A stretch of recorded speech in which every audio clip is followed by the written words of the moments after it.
Čaute ľudia, môj meno je Váci a vítam vás u tohto videa. Veľakrát som sa stretol na YouTube alebo na Facebooku s názorom, že youtuberi vlastne zarábajú na malých deťoch. Čo je na tom pravdy? No, ja by som najprv začal tým, že podľa mňa to je úplná blbosť, lebo proste pokiaľ viem, tak nemusím platiť nič za to, že sledujem ich videá.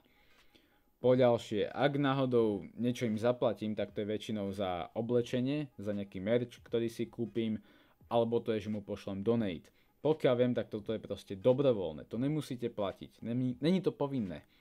Naopak, keď idete na akcie, tak práve o tých sa hovorí, že sú vlastne takéto, že zarába sa tam na deťoch, tak hej, dá sa povedať, že to vstupné je naozaj proste vysoké niekedy, ale tak tá akcia niečo stojí a nestojí to zrovna málo. Musíte proste zaplatiť priestory, zaplatiť aj tých youtuberov, lebo vlastne oni sú magnet na tých ľudí, ktorí tam prídu. A taktiež musíte zaplatiť ten personál tých brigadníkov, ktorí tam vás budú obskakovať pri stánkoch a tak ďalej. Takže to vstupné je opodstatnené. Ale áno, niekedy je proste vyššie a niekedy ten program je taký trochu slabší. Ale tak tam by som nehovoril, že youtuber zarába na tých deťoch, ale skôr ten organizátor zarába na deťoch. Lebo tak vám poviem, organizátor je ten, ktorý určí sumu toho vstupného, a youtuberovi taktiež dá ponuku, či tam teda dojde za takéto a také peniaze. Väčšinou youtuber dostane ponuku a není to proste tak, že youtuber si povie, že OK, tak dajte mi 2 milióny a možno dojdem. Ne, oni dostanú ponuku, že toľko to ti dám, ak dojdeš, a proste oni sa rozhodnú. Takže neviem, ja by som skôr povedal, že to organizátor je ten, ktorý chce na tom zarobiť, než samotní youtuberi. Ale tak organizátor sakra to je podnikateľ. Proste on chce zarobiť. A nevidím na zarábaní peňazí nič zlé, lebo proste každý musí z niečoho žiť. Takisto aj youtuberi. Veľakrát proste si všetci myslia, že proste tí youtuberi sú úplne niekde inde s peniazmi, že majú 10 000 mesačne, nemyslím české koruny, ale eurá. Hej, už som videl proste článok, kde sa hovoril, že Gogo mal 5000 eur mesačne. No lenže ono to tak není a hlavne kvôli adblocku, keďže napríklad taký Gogo, keď má napríklad 6 miliónov videní mesačne, tak s tou našou CPM-kou pol eura by mohol mať 3000 eur mesačne. Si poviete, že no, to je docela dosť, lenže 75% prezretí tých videí je nespoplatnených práve kvôli adblocku, keďže ten zablokuje reklamy.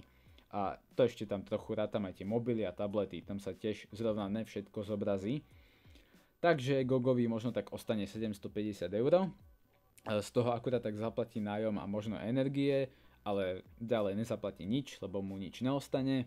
Takže ja sa mu popravde niekedy ani nečudujem, že musí byť komerčný, keď tie peniaze, ktoré proste stratí kvôli tomu adblocku, určite by chcel tiež mať.